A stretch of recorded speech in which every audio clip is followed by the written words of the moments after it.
सब प्रेम से बोलो गौरी पुत्र गणेश की जय। ओम नमः शिवाय। हर हर महादेव।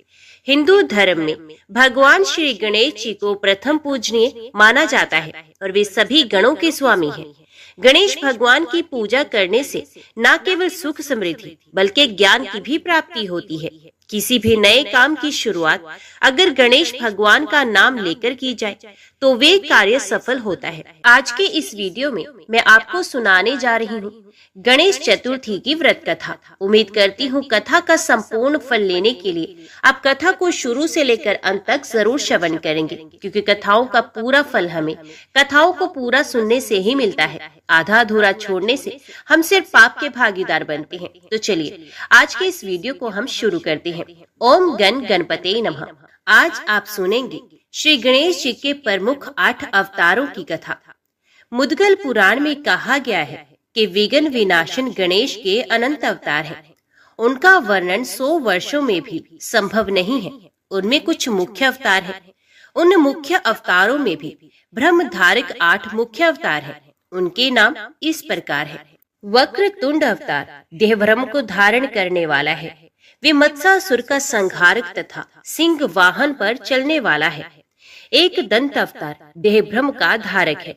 वे मदासुर का वध करने वाला है। उसका वाहन मूषक बताया गया है। महोदर नाम से विख्यात अवतार ज्ञान ब्रह्म का प्रकाशक है। उसे मोहासुर का विनाशक और मूषक वाहन बताया गया है। जो गजानन नामक अवतार है उसको सांख्य योगियों के लिए सिद्धिदायक जानना चाहिए। उसे लोभासुर का संहारक और मूषक वाहन कहा गया है। लंबोदर नामक अवतार क्रोधासुर का उन्मूलन करने वाला है। वे सत्व स्वरूप जो शक्ति ब्रह्म है उसका धारक कहलाता है। वे भी मूषक वाहन ही है। विकट नाम से प्रसिद्ध अवतार कामासुर का संहारक है। वे मयूर वाहन एवं सौर ब्रह्म का धारक माना गया है। विघ्न राज नामक जो अवतार है उसके वाहन शेषनाग बताए गए हैं। वे विष्णु ब्रह्म का वाचक धारक तथा ममतासुर का विनाशक है। धूम्रवर्ण नामक अवतार अभिमानासुर का नाश करने वाला है। वे शिव ब्रह्म स्वरूप है। उसे भी मूषक वाहन ही कहा जाता है। उन 8 अवतारों की अत्यंत संक्षिप्त कथा इस प्रकार है। पहला अवतार वक्रतुंड। देवराज इंद्र के प्रमाद से महान असुर मत्सर का जन्म हुआ। उसने दैत्य गुरु शुक्राचार्य से शिव पंचाक्षरी मंत्र ओम नमः शिवाय की दीक्षा प्राप्त की। मत्सर ने इस मंत्र का जप करते हुए कठोर तप किया। उसके तप से संतुष्ट होकर भगवान शंकर ने अपनी सहधर्मणी पार्वती और गणों के साथ उसे दर्शन दिया। मुदित मन मत्सर ने शिवा और शिव की प्रेम पूर्ण स्तुति की। भगवान शंकर ने प्रसन्न होकर उसे वर प्रदान किया, तुम्हें किसी से भय नहीं रहेगा। प्रसन्नचिन मत्सर घर लौटा तो शुक्राचार्य ने उसे दैत्यराज के पद पर अभिषिक्त किया। दैत्यों ने सामर्थ्यशाली मत्सर को विश्व विजय का परामर्श दिया। फिर क्या था?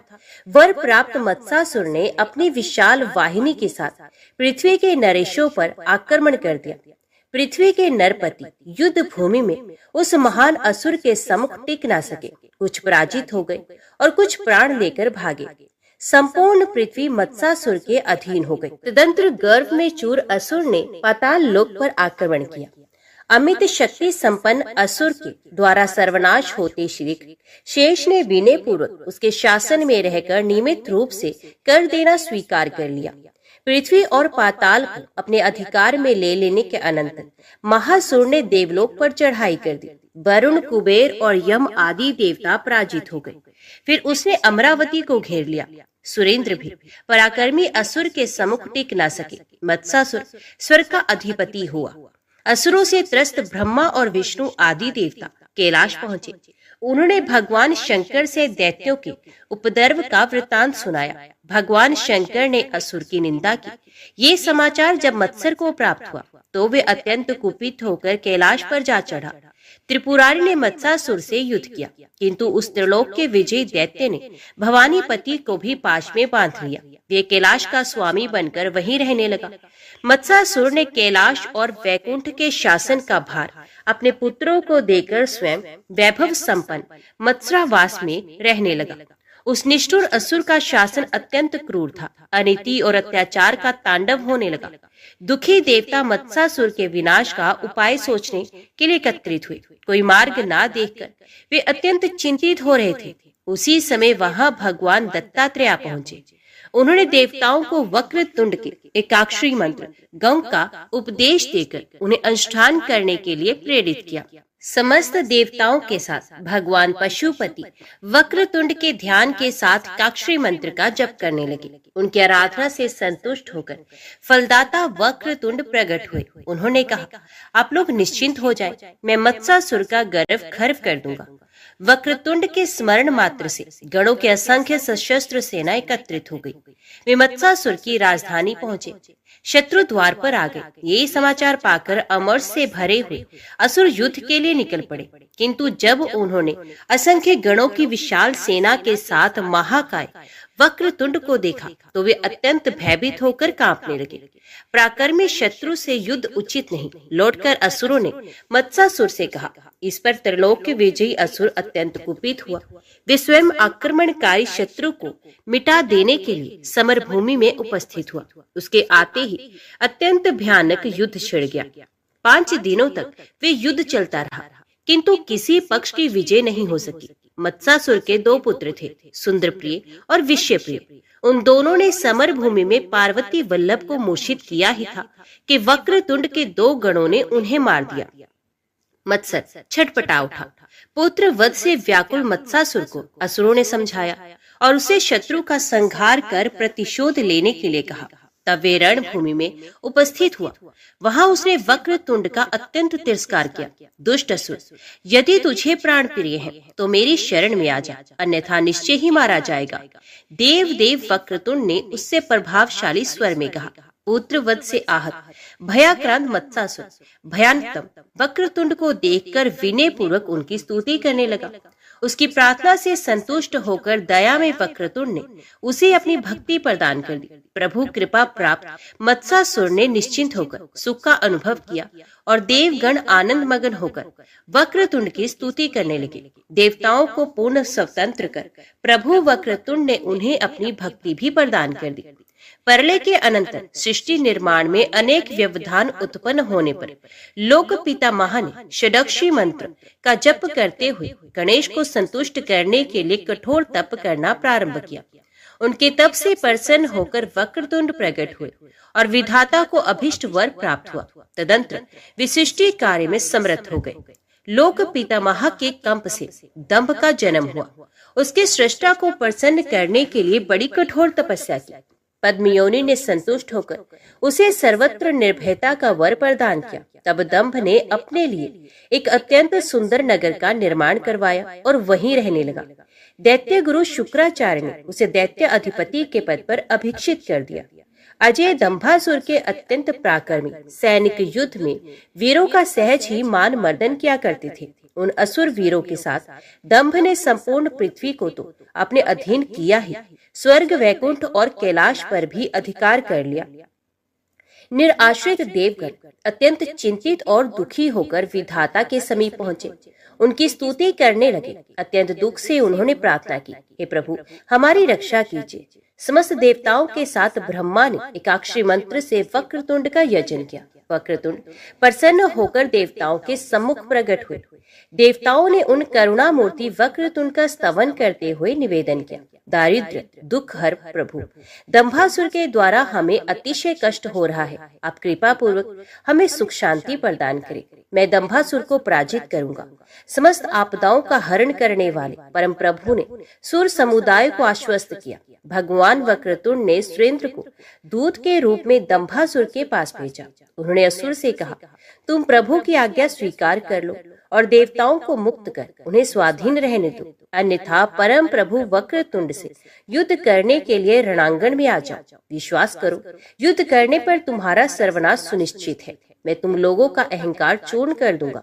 दंभ का उत्तर प्राप्त कर शचीपति वक्रतुंड के समीप पहुंचे। ये गणेश कौन है, सिद्धि बुद्धि उनकी कौन है तथा उसका स्वरूप कैसा है। मघवा के प्रयाण के बाद दंभ ने तुरंत शुक्राचार्य के पास जाकर पूछा। शुक्राचार्य ने उसे गणेश के यथार्थ स्वरूप का परिचय दिया अमित महामय वक्रतुंड के अभूतपूर्व एवं अश्रुतपूर्व दिव्य स्वरूप को जानकर दंभासुर के मन में श्रद्धा उदित हुई। उसने गणेश की शरण जाने का निश्चय किया, किंतु दैत्यगण उसका विरोध करने लगे। दैत्यपति ने सबकी उपेक्षा कर दी और वे नगर के बाहर महोदर महाकाय वक्रतुंड के चरणों पर गिरकर उनकी स्तुति करते हुए उनसे क्षमा प्रार्थना करने लगे। सहज दया में गणेश ने उसे क्षमा कर अपनी भक्ति प्रदान की। देवगण सुखी होकर निश्चिंता पूर्वक आकर अपने अपने कार्य में लग गए। तो बोलो वक्रतुंड भगवान की जय। अभी श्रवण कीजिए दूसरे अवतार एक दंत की कथा। महर्षि च्यवन ने मद की सृष्टि की। मद ने महर्षि चरणों में प्रणाम किया और उनकी अनुमति से वे पाताल में शुक्राचार्य के पास पहुंचा। वहां उसने दैत्य गुरु के चरणों में प्रणाम किया और हाथ जोड़कर दूर खड़ा हो गया। दैत्य गुरु के पूछने पर अपना परिचय देते हुए उसने कहा, प्रभु मैं आपके भाई महर्षि च्यवन का पुत्र हूँ। इस प्रकार आपका भी पुत्र हुआ। मेरा नाम मद है। अब कृपा पूर्वक मुझे अपना शिष्य बना ले। मैं ब्रह्मांड का महान राज्य चाहता हूँ। आप मेरी इच्छा पूरी कर दें। शुक्राचार्य ने संतुष्ट होकर मद को शिष्य बनाना स्वीकार किया। सर्वार्थ को विद आचार्य ने उसे एकाक्षरी विधान से शक्ति मंत्र दे दिया। मद ने अत्यंत भक्ति पूर्वक अपने गुरु के चरणों में प्रणाम किया और उनका आशीर्वाद प्राप्त कर अरण्य में तप करने चला गया। शक्ति ध्यान परायण मद सर्वथा निराहार रहकर तप करने लगा। सहस्रों वर्ष व्यतीत होने पर उसका अस्थि मात्र अवशिष्ट शरीर वल्मीकृत हो गया।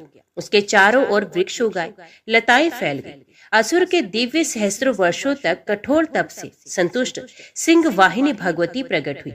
आदि शक्ति ने उसे सावधान किया तो असुर जगत जनी के चरणों में गिर पड़ा। उसकी स्तुति से प्रसन्न होकर माता ने उसे इच्छा अनुसार वर प्रदान किया। तुम निरोग रहोगे और तुम्हें ब्रह्मांड का निष्कंटक अचल राज्य प्राप्त होगा। तुम्हारी प्रत्येक इच्छा पूरी हो जाया करेगी। परमेश्वरी अंतर ध्यान हो गई। मद प्रसन्न मन से घर लौटा। उसने अपने सुंदर नगर को और भी भव्य एवं सुखद बनवाया। तदंतर उसने प्रमादासुर की कन्या सालसा से विवाह किया। दूर दूर के पराक्रमी दैत्य आकर उसके नगर में रहने लगे। वे अत्यंत आदर पूर्वक गुरु शुक्राचार्य को ले आए। उन्होंने अपने शिष्य मद को राज्य पद पर प्रतिष्ठित कर दिया। सुख सुविधाओं से संपन्न दैत्यराज मद सानंद जीवन व्यतीत करने लगे। उसकी प्राण प्रिया सालसा से 3 पुत्र उत्पन्न हुए, विलासी, लोलु और धनप्रिय। अत्यंत शक्ति संपन्न मदासुर ने पहले संपूर्ण धरती पर अपना साम्राज्य स्थापित किया। फिर उसने स्वर्ग पर चढ़ाई की। इंद्रादिक देव पराजित हो गए। मदासुर स्वर्ग का शासक हुआ। उस असुर ने शूलपाणी त्रिनेत्र को भी पराजित कर दिया। त्रिलोक्य उसके अधीन हो गया। सर्वत्र असुरों का कृत्रिम शासन चलने लगा। पृथ्वी पर स्वाहा स्वधा और वष्टकार आदि समस्त धर्म कर्म लुप्त हो गए। देवताओं और मुनियों के दुख की सीमा न रही। सर्वत्र हाहाकार मच गया।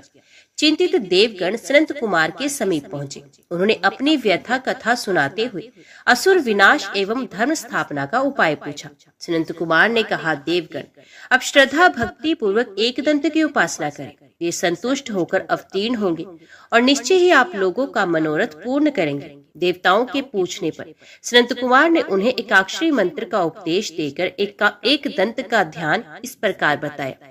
गणेश जी के 1 दांत और 4 भुजाएं हैं। उनका मुख हाथी के समान है। वे लंबोदर हैं। उनके साथ सिद्धि और बुद्धि भी है। वे मूषक पर आरूढ़ हैं। उनकी नाभि में शेषनाग है। वे अपने हाथों में पाश परशु सुंदर कमल और अभय मुद्रा धारण करते हैं। उनका मुखारविंद प्रसन्नता से खिला हुआ है। ये भक्तों के लिए सदा वरदायक और अभक्तों के लिए विनाशक है। इसके अनंतर महर्षि ने एकदंत शब्द की व्याख्या करते हुए देवताओं से कहा, एक शब्द माया का सूचक माना गया है। वे माया देह स्वरूपा एवं विलासवती है। दंत शब्द सत्ता स्वरूप परमात्मा कहा गया है।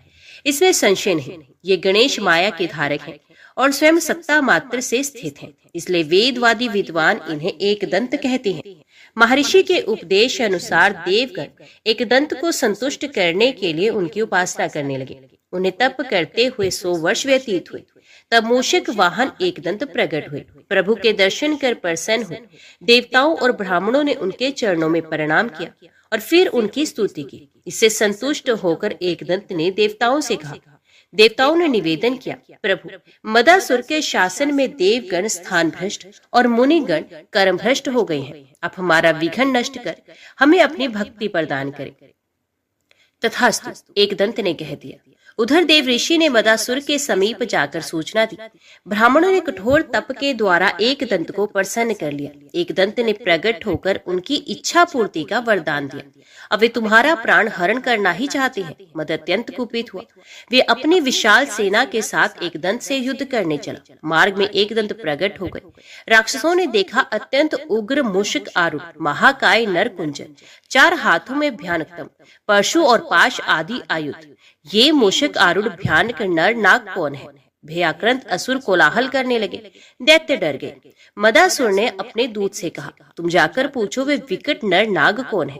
दूत ने एकदंत के समीप जाकर उनके चरणों में प्रणाम किया और हाथ जोड़कर अत्यंत आदर पूर्वक उनसे पूछा, मैं त्रिलोक के अधिपति मदासुर का दूत हूँ। मेरे स्वामी आपकी अद्भुत मूर्ति देखकर अत्यंत विस्मित हो गए हैं। वे जानना चाहते हैं कि आप कौन हैं, कहाँ से आ रहे हैं और आपका क्या कार्य है। आप उनका संशय निवारण करें। एकदंत ने हंसते हुए कहा, मैं स्वानंद वासी हूँ और अभी स्वानंद से ही यहाँ मदासुर का वध कर देवताओं को सुख प्रदान करने के लिए आया हूँ। तुम अपने स्वामी से कह दो, यदि जीवित रहना चाहता है तो देवताओं का द्वेष छोड़कर मेरी शरण में आ जाए, अन्यथा मैं उसका वध अवश्य करूंगा। दूत ने जब एकदंत का संदेश मदासुर को दिया तो उसे नारद जी की बात स्मरण हुई। उसने एकदंत के कर कमलों में अमित तेजस्वी परशु और पाश देखा। इतने पर भी महाक्रूर असुर मद युद्ध के लिए प्रस्तुत हो गया। आह, मदासुर ने अपने धनुष की प्रत्यंचा पर शर रखा ही था कि तीव्र परशु उसके वक्ष में प्रविष्ट हो गया। असुर पृथ्वी पर गिरा और मूर्छित हो गया। कुछ ही देर बाद सचेत होने पर उसने परशु उठाकर देखना चाहा, पर वे दिव्य अस्त्र उसके हाथ से छूटकर एकदंत के कर कमलों में लौट गया। आश्चर्यचकित मदासुर ने कुछ देर विचार किया। उसने समझ लिया ये सर्वात्मा सर्वसमर्थ परमात्मा है। बस वे अपना आसुरी भाव छोड़कर दौड़कर प्रभु के चरणों में लेट गया और हाथ जोड़कर स्तुति करते हुए उसने कहा, प्रभु, आज मुझे आपका दुर्लभ दर्शन प्राप्त हो गया। ये मेरा परम सौभाग्य है। मैं आपकी शरण में हूँ। आप मुझे क्षमा कर अपनी दृढ़ भक्ति प्रदान करें। जहाँ देवी संपदा से पूर्ण मेरी पूजा आराधना हो, वहाँ तुम मत जाना। कहते हुए प्रसन्न एकदंत ने उससे कहा, इसके विपरीत आसुरी भाव के कर्मों का फल तुम भक्षण करते रहना। एकदंत से वर प्राप्त कर मदासुर पाताल में चला गया और प्रसन्न देवगण मूषक वाहन की स्तुति कर अपने अपने स्थान को चले गए। एक बार विष्णु ने एकदंत की उपासना की। एकदंत ने प्रसन्न होकर उन्हें मणि रत्न चिंतामणि दे दी। वे चिंतामणि शचीपति ने विष्णु के अवतार कर्दम पुत्र महामुनि कपिल को दी। प्रसिद्ध गणासुर ने ब्लात उक्त मणि महर्षि कपिल से छीन ली। कपिल की प्रार्थना पर गणेश ने आश्रम पर आए कुपित गणासुर का शिरच्छेद कर वे मणि पुनः कपिल देव को लौटा दी। महाविरक्त कपिल ने उक्त चिंतामणि अत्यंत आदर पूर्वक त्रिलोक के पावन एकदंत के गले में पहना दी। तो बोलो, एकदंत भगवान की जय। अभी श्रवण कीजिए महोदर अवतार की कथा। प्राचीन काल में तारक नामक अत्यंत दारुण असुर हुआ। ये ब्रह्मा के वरदान से त्रिलोक का स्वामी हो गया। उसके शासन काल में देवता और मुनि अत्यंत पीड़ित थे। वे वनों में रहकर अत्यंत कष्ट सहते हुए अपना जीवन व्यतीत करते थे। देवताओं और ऋषियों ने बहुत समय तक शिव और शिवा का ध्यान किया। भगवान शिव समाधि में थे। इस कारण देवता और मुनियों ने माता पार्वती की शरण ग्रहण की। माता पार्वती अत्यंत रूपवती युक्ति भिरणी के रूप में शिव के आश्रम में गई। वे सुगंधित पुष्पों का चयन करती हुई मोह उत्पन्न कर रही थी। त्रिनयन की समाधि टूटी। उन्होंने आकृष्ट करने वाली लावण्यवती को ध्यानपूर्वक देखा ही था कि भिलनी अदृश्य हो गई। तब शिव के द्वारा अत्यंत उग्र महान पुरुष मोह उत्पन्न हुआ। वे अत्यंत सुंदर और मानी था। ध्यान से पार्वती की लीला समझ भगवान शंकर ने कुपित होकर कामदेव के शरीर को दग्ध कर दिया। शाप मुक्त होने के लिए कामदेव ने महोदर की उपासना की। महोदर प्रकट हुए। कामदेव उनके चरणों में प्रणाम कर गदगद कंठ से उनकी स्तुति करने लगे। प्रसन्न महोदर बोले, मैं शिव के शाप को तो अन्यथा नहीं कर सकता, किंतु तुम्हारे रहने के लिए तुम्हें अन्य देह दे रहा हूँ। ऐसा कहकर उन्होंने कामदेव के निवास योग्य शरीर एवं स्थानों का यौवर्णन किया। महामते, यौवन नारी और पुष्प तुम्हारे सुंदर वास स्थान है। गान, मकरंद रस, पक्षियों के मधुर कलरव, उद्यान, वसंत और चंदन आदि तुम्हारे सुंदर आवास है। विषयासक्त मनुष्यों का संग, अंगों का दर्शन, मंद आयु, सुंदर वास, नए वस्त्र, आभूषण आदि ये सब मैंने तुम्हारे लिए नाना प्रकार के शरीर निर्मित किए हैं। इन शरीरों से युक्त होकर तुम पहले की ही भांति शंकर आदि देवताओं को भी जीत सकोगे। इस प्रकार तुम्हारे मनोभू और स्मृत्युभू आदि नाम भी होंगे। कामदेव की प्रार्थना पर दया में गणेश ने पुनः कहा, श्री कृष्ण के अवतरित होने पर तो उनका पुत्र प्रद्युम्न होगा। शिवपुत्र कार्तिकेय ने षडक्षर विधान से गणेश को प्रसन्न किया और सद्य फलदाता गणेश ने प्रसन्न होकर उन्हें वरदान दिया, तो तारकासुर का वध करेगा। और फिर कार्तिकेय ने तारक को मारकर देवताओं को संतोष प्रदान किया। असुर गुरु शुक्राचार्य ने मोहासुर का संस्कार कर उसे दीक्षा दी। उनके आदेश अनुसार मोहासुर ने सूर्य को प्रसन्न करने के लिए निराहार रहकर दिव्य सहस्र वर्षों तक कठोर तपस्या की। उस तप से संतुष्ट होकर सूर्यदेव प्रकट हुए। मोहासुर ने उनके चरणों में प्रणाम कर षोडशोपचार से उनकी पूजा की और फिर हाथ जोड़कर वे सूर्यदेव की स्तुति करने लगे। प्रसन्न सूर्यदेव उसे रोगहीन और सर्वत्र विजयी होने का वर प्रदान करके अंतर्ध्यान हो गए। वर पाकर हर्षमगन हुआ। असुर अपने स्थान पर लौटा। शुक्राचार्य ने उसे दैत्यराज के पद पर अभिषिक्त कर दिया। महान असुरों का सम्राट होते हुए मोहासुर ने त्रिलोक्य पर अधिकार किया। देवता और मुनि पर्वतों पर अरण्यों में छिप गए। मोहासुर अपनी परम रूपवती पत्नी मदिरा के साथ सुखपूर्वक जीवन व्यतीत करने लगा। कर्म मार्ग, धर्म आचरण और वर्णाश्रम धर्म आदि सब नष्ट हो गए। दुखी देवगण ऋषि समुदाय को भगवान सूर्य ने एकाक्षर विधान से गणेश को संतुष्ट करने की प्रेरणा दी। देवता और मुनिगण अत्यंत कष्ट सहकर श्रद्धा भक्ति पूर्वक मूषक वाहन की उपासना करने लगे। इससे प्रसन्न हो महोदर प्रकट हुए। देवता और मुनियों की स्तुति से अत्यंत संतुष्ट होकर उन्होंने उन्हें आश्वस्त करते हुए कहा, मैं मोहासुर का वध करूंगा, आप लोग निश्चिंत हो जाएं। मूषक वाहन महोदर मोहासुर से युद्ध के लिए प्रस्थित हुए। ये समाचार देवऋषि ने मोहासुर को दे दिया। साथ ही उन्होंने अनंत पराक्रमशील, सर्वसमर्थ एवं सर्वाधार महोदर का सत्य स्वरूप भी उसे समझाया और उसे उनकी शरण ग्रहण करने की प्रेरणा दी। दैत्य गुरु शुक्राचार्य ने भी उसे महोदर की शरण लेने का ही शुभ परामर्श दिया। उसी समय महोदर दूत विष्णु ने उपस्थित होकर मोहासुर से कहा, अचिंत्य शक्ति संपन्न प्रभु महोदर को तुम्हारी मैत्री अभीष्ट है। यदि तुम महोदर की शरण ग्रहण कर देवताओं, मुनियों, ब्राह्मणों एवं सद्धर्म प्रायण स्त्री पुरुषों के सुख पूर्वक जीवन यापन करने में कभी व्यवधान उपस्थित न करने का वचन दो, तो दया में प्रभु तुम्हें क्षमा कर दे, अन्यथा रणांगण में तुम्हारी रक्षा असंभव है। मैं अखंड ज्ञान संपन्न महोदर की शरण लेता हूँ। अहंकार शून्य चित्त से मोहासुर ने अत्यंत आदर, प्रेम और विनय पूर्वक विष्णु से निवेदन किया, आप परम प्रभु महोदर को मेरे नगर में लाकर मुझे उनके सादर अभिनंदन का दुर्लभतम अवसर प्रदान करें। महोदर ने मोहासुर के नगर में पदार्पण किया। मोहासुर ने उनका भूतपूर्व स्वागत किया। उसने प्रभु की श्रद्धा भक्ति पूर्वक पूजा और गदगद कंठ से स्तुति की। असुर ने महोदर की प्रत्येक आज्ञा के पालन का वचन किया। सहज कृपालु महोदर ने उसे अपनी दुर्लभ भक्ति प्रदान कर दी। मोहासुर के शांत होने से देवता, ऋषि, ब्राह्मण एवं सद्धर्म परायण स्त्री पुरुष सभी सुखी हो गए। देवता और मुनि महोदर प्रभु का स्तवन एवं जय जयकार करने लगे। तो बोलो, महोदर भगवान की जय। अभी श्रवण कीजिए गजानन अवतार की कथा।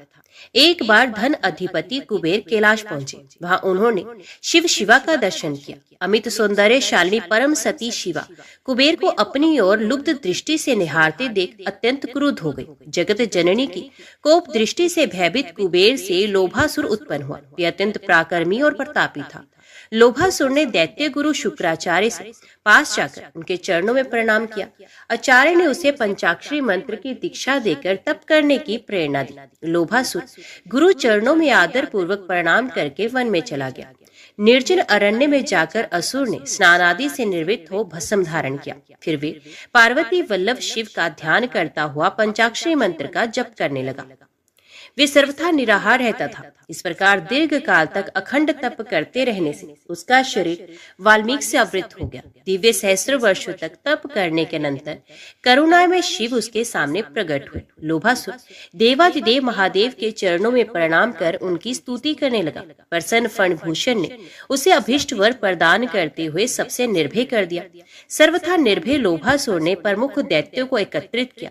वे सभी लोभासुर का समर्थन करने लगे। उन असुरों के सहयोग से लोभासुर ने पृथ्वी पर अपना एक क्षत्र राज्य स्थापित किया। फिर उसने स्वर्ग पर आक्रमण किया। वज्र आयुध पराजित हो गए। लोभासुर स्वर्गाधिप बना। प्राचीन सुरेश से अपनी व्यथा कथा श्री विष्णु से कह सुनाई। श्री विष्णु असुर नाश के लिए चले। युद्ध हुआ। वर प्राप्त असुर के सम्मुख श्री विष्णु भी टिक न पाए, पराजित हो गए। विष्णु तथा अन्य देवताओं के रक्षक महादेव हैं। ये सोचकर लोभासुर ने अपना दूत शिव के पास भेजा। दूत ने उनसे कहा, अब परम पराक्रमी लोभासुर से युद्ध कीजिए या कैलाश उनके लिए रिक्त कर दीजिए। भगवान शंकर को उसे अपना दिया हुआ वर स्मरण हो आया और वे कैलाश त्याग कर सुदूर आरण्य में चले गए। लोभासुर के हर्ष की सीमा न रही।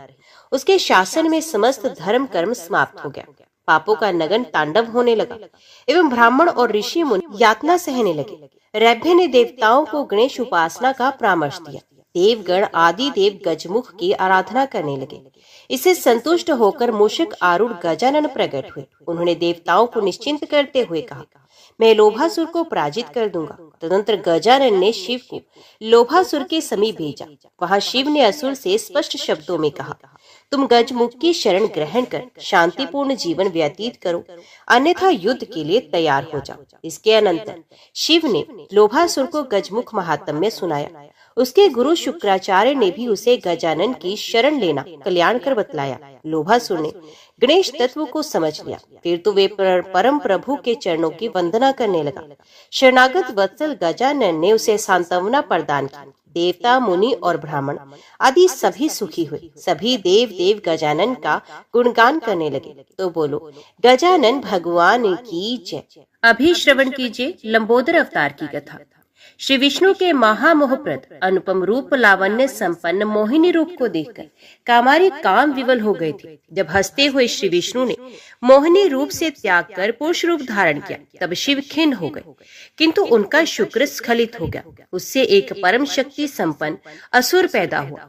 उस परम प्रतापी असुर का वर्ण श्याम था। उसके नेत्र तांबे के समान चमक रहे थे। उक्त असुर ने शुक्राचार्य के समीप जाकर उनके चरणों में अत्यंत विनय पूर्वक प्रणाम किया। फिर विनीत स्वर में कहा, प्रभु आप मुझे शिष्य का पालन कीजिए। शुक्राचार्य कुछ देर के लिए ध्यान मगन हुए। फिर उन्होंने प्रसन्न होकर कहा, शिव के क्रोध के समय सहसा उनके शुक्र का स्खलन हो गया और उसी से तुम्हारी उत्पत्ति हुई। इस कारण तुम्हारा नाम क्रोधासुर होगा। शुक्राचार्य ने उक्त क्रोधासुर का संस्कार कर उसे प्रत्येक रीति से योग्य बनाया। फिर उन्होंने शंभर की अत्यंत लावण्यवती पुत्री प्रीति के साथ उसका विवाह किया। अत्यंत प्रसन्न होकर आचार्य चरणों में प्रणाम कर हाथ जोड़े असुर ने निवेदन किया, मैं आपकी आज्ञा प्राप्त कर ब्रह्मांड विजय करना चाहता हूँ, अतएव आप मुझे यश प्रदान करने वाला मंत्र देने की कृपा करें। दैत्यों के हित चिंतक शुक्राचार्य ने उसे सविधि सूर्य मंत्र प्रदान किया। क्रोधासुर ने गुरु के चरणों में प्रणाम किया और वे अरण्य में चला गया, जहां वे एक पैर पर खड़ा होकर उक्त सूर्य मंत्र का जप करने लगा। उसकी दृष्टि ऊपर उठी हुई थी। वे निराहार रहकर वर्षा, शीत और आतप का दुख सहता हुआ सूर्यदेव को प्रसन्न करने के लिए दारुण तप कर रहा था। असुर के दिव्य सहस्र वर्षों तक तप करने के अनंतर भगवान सूर्यदेव प्रसन्न होकर प्रकट हुए और बोले, वर मांगो। क्रोधासुर अत्यंत प्रसन्न हुआ। उसने तिमिरारी के चरणों में प्रणाम कर उनका भक्ति पूर्वक पूजन किया। फिर उसने विनय पूर्वक वर की याचना की, उत्पत्ति स्थिति संहार युक्त देव नायक, मेरी मृत्यु न हो, मैं संपूर्ण ब्रह्मांड पर विजय प्राप्त करूं। आप मुझे चराचर का राज्य प्रदान कीजिए, आरोग्य दीजिए, मैं अद्वितीय सिद्ध हो जाऊं। क्रोधासुर की वचन सुन अत्यंत विस्मित सूर्यदेव ने उसे वर दे दिया, तुम्हारा अभिष्ट सफल होगा। क्रोधासुर अत्यंत प्रसन्न होकर लौटा।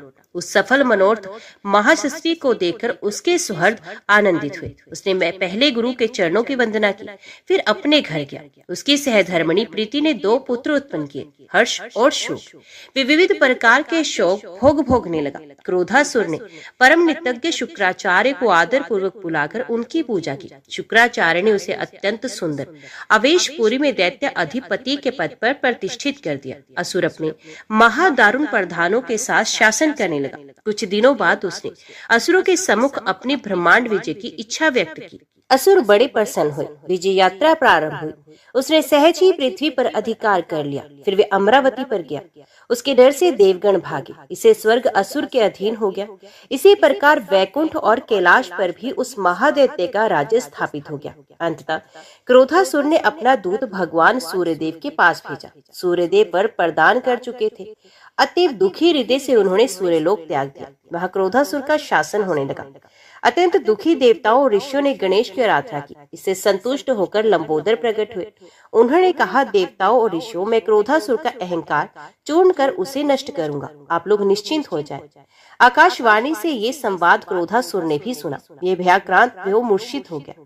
चेतना लौटने पर उसके वीर सैनिकों ने उसे समझाया, संपूर्ण ब्रह्मांड हमारे अधीन है। आप आज्ञा प्रदान करें। हम किसी भी शत्रु का नाश करने में समर्थ और प्रति क्षण प्रस्तुत है। अपने वीर सैनिकों के वचन सुन क्रोधासुर अत्यंत प्रसन्न हुआ। वे अपनी अजय सेना के साथ सम्रांगण में पहुंचा। वहां उसने मूषक आरूढ़ गजमुख त्रिनयन लंबोदर को देखा। उनकी नाभि में शेष लिपटे हुए थे। लंबोदर के इस विचित्र स्वरूप को देखकर क्रोधासुर अत्यंत कुपित हुआ। भीषण संग्राम होने लगा। लंबोदर के साथ देवगण भी असुरों का सर्वनाश करने लगे। क्रोधासुर के बलि रावण, जम्भ, माल्यावान, कुंभकर्ण और राहु आदि महाबलवान योद्धा अत्यंत आहत होकर पृथ्वी पर गिर पड़े। वे मृत प्राय हो गए। क्रोधासुर दुख से अत्यंत व्याकुल हो गया। उसने लंबोदर को सम्मुख देखकर कहा, मूर्ख लंबोदर, तू ब्रह्मांड विजय शूर के सम्मुख युद्ध करना चाहता है। तेरी बुद्धि मारी गई है। तू शीघ्र ही मेरी शरण में आ जा, अन्यथा मैं तेरा लंबा उदर एक ही शर से फोड़ दूंगा। भगवान लंबोदर ने उत्तर दिया, अरे दैत्य, तू व्यर्थ क्यों बकता है? मैं तू जैसे खल का वध करने के लिए आया हूँ। तूने सूर्य के वर के प्रभाव से बड़ा धर्म किया, पर तेरे अत्यंत पाप से वे सारे शुभ कर्म निष्फल हो गए। अब मैं तेरा और तेरे अधर्मों का नाश कर धर्म की स्थापना करूंगा। मैं मन वाणी से परे आनंद स्वरूप और संपूर्ण भूतों में वास करता, फिर तू मुझ पर कैसे विजय प्राप्त कर सकता है? असुर ने तुरंत पूछा, ब्रह्म का जन्म नहीं होता, मन वाणी से अगोचर मैं देख कैसे रहा हूँ? लंबोदर बोले, मेरे वामांग में ये जो सिद्धि है वे भ्रांति स्वरूप है। सब लोग सिद्धि के लिए भटकते हैं और भ्रम में पड़े हैं। दाएं भाग में स्वयं बुद्धि विराजमान है, जो भ्रांति को धारण करती है। बुद्धि से विचार करके फिर उस विषय में मनुष्य भ्रांत होता है। स्वयं बुद्धि चित्त स्वरूप है और वे 5 प्रकार की बताई गई है। सिद्धि पंच भ्रांतिमय है और मैं इन दोनों बुद्धि और सिद्धि का पति हूँ। नाना प्रकार का विश्व और भ्रम सदा मेरे उदर में स्थित है, इसलिए मैं लंबोदर कहा गया हूँ। सारा जगत मेरे उदर से उत्पन्न हुआ, मुझसे ही पालित है और अंत में सबको अपने उदरस्थ करके मैं निरंतर क्रीड़ा करता रहता हूँ। अतएव यदि तुम जीवित रहना चाहते हो तो मेरी शरण में आ जाओ। शुक्राचार्य मुझे जानते हैं, तुम तो समझाने पर भी मेरे तत्व को नहीं समझ सकते। ना तो मैं दैत्यों के वध का अभिलाषी हूँ, ना देवताओं का ही वध मुझे प्रिय है। अपने अपने धर्म में लगे हुए सब लोगों का मैं पालन करता हूँ, इसमें संशय नहीं। क्रोधासुर की शंकाओं का समाधान होते ही वे प्रभु के चरणों में गिर पड़ा। उसने भक्ति भाव से उनकी पूजा कर गदगद कंठ से स्तुति की। सहज कृपालु लंबोदर ने उसे क्षमा तो कर ही दिया, उसे अपनी भक्ति भी प्रदान की। क्रोधासुर ने परम प्रभु लंबोदर के चरण कमलों में पुनः प्रणाम कर उनकी पूजा की। फिर वे उनकी आज्ञा प्राप्त कर शांत जीवन व्यतीत करने के लिए पाताल को चला गया। प्रसन्न देवगण देव देव लंबोदर का स्तवन करने लगे। तो बोलो, लंबोदर भगवान की जय। अभी श्रवण कीजिए विकट अवतार की कथा। विष्णु जब जलंधर पत्नी वृंदा के समीप पहुंचे, उसमें उनके शुक्र से अत्यंत तेजस्वी कामासुर की उत्पत्ति हुई। उसने दैत्य गुरु शुक्राचार्य के यहाँ जाकर उनके चरणों में श्रद्धा पूर्वक प्रणाम किया। दैत्य शुभकांक्षी शुक्राचार्य ने उसे शिव पंचाक्षरी मंत्र की दीक्षा दी। असुर ने पुनः अपने गुरु के चरणों में प्रणाम किया और फिर तप के लिए वन में चला गया। वहां उसने देवाधिदेव महादेव को संतुष्ट करने के लिए अन्न जल और फल आदि का सर्वथा परित्याग कर उक्त महिमा में पंचाक्षरी मंत्र का जप करते हुए तपस्या की। अत्यंत धीर कामासुर ने अनेक कष्ट सहते हुए दिव्य सहस्त्र वर्षों तक कठोरतम तप किया। उस तप से प्रसन्न आशुतोष ने प्रकट होकर उसे वर मांगने के लिए कहा। कामासुर प्रसन्न वंदन भक्त वत्सल प्रभु के दर्शन कर कृतार्थ हुआ। उसने कर्पूर गौर के चरणों में प्रणिपात कर वर याचना की, प्रभु आप मुझे अपने चरणों की भक्ति और ब्रह्मांड का राज्य प्रदान करें, मैं बलवान, निर्भय और मृत्युंजय हो जाऊं। भगवान शिव ने कहा, यद्यपि तुमने अत्यंत दुर्लभ और देव दुखद वर की याचना की, तथापि तुम्हारे कठोर तप से संतुष्ट होकर मैं तुम्हारी कामना पूरी करता हूँ।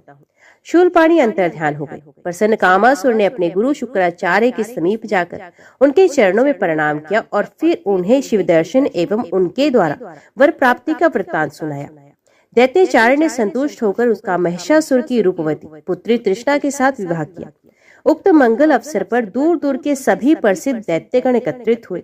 उसी समय शुक्राचार्य ने उसे दैत्यराज के पद पर प्रतिष्ठित किया। समस्त दैत्यों ने उसके अधीन रहना स्वीकार किया। कामासुर अत्यंत सुंदर रतित नामक नगर में अपनी राजधानी बनाई।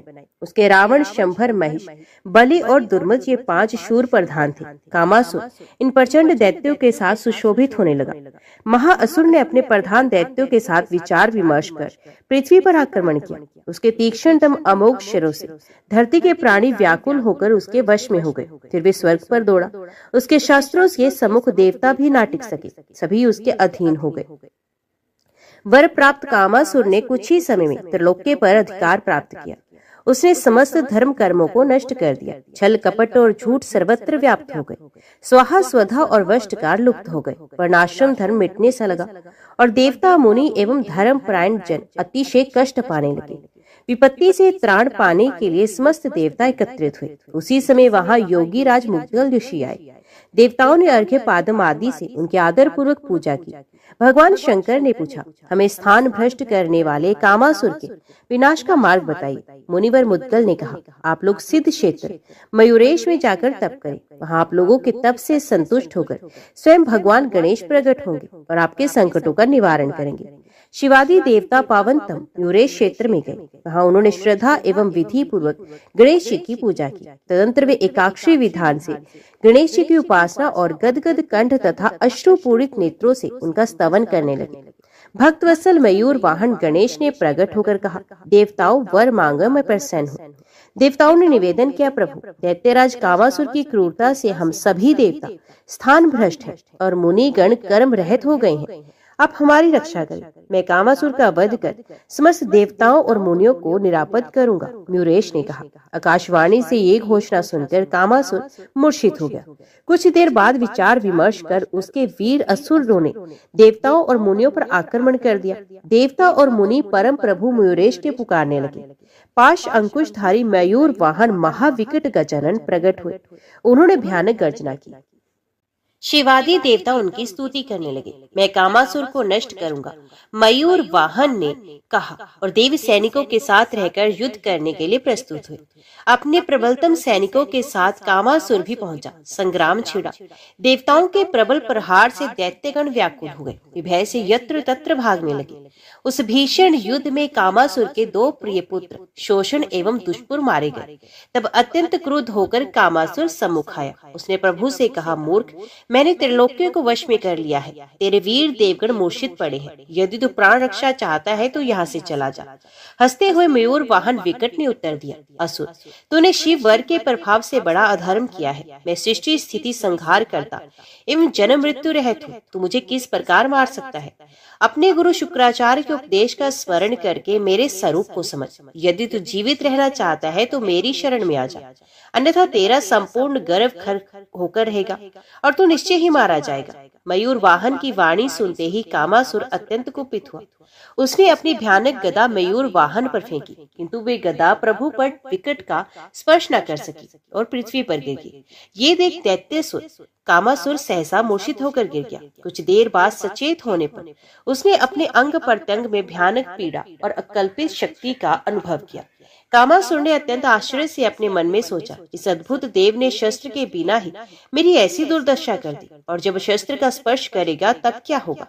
युद्ध में तो ये निश्चय ही मुझे मार डालेगा। ये सोच उसने प्रभु विकट से उनके संबंध में अनेक प्रश्न किए और उनका समाधान होते ही वे दया में मयूर वाहन विकट की शरण में गया। मूषक ध्वज ने उसे अपनी भक्ति प्रदान की। कामासुर शांत जीवन व्यतीत करने के लिए प्रस्थित हुआ। देवता और मुनि प्रसन्न हो गए और सर्वत्र धर्म प्रधान आचरण होने लगे। तो बोलो विकट भगवान की जय। आज की वीडियो में इतना ही। उम्मीद करती हूँ वीडियो आपको पसंद आई होगी। वीडियो पसंद आई हो तो वीडियो को लाइक और चैनल को सब्सक्राइब जरूर कीजिएगा। जय श्री गणेश लिखकर कमेंट बॉक्स में अपनी हाजिरी और अपने सुझाव देना ना भूलेगा। तो मिलते हैं अगली कथा अगले अध्याय के साथ।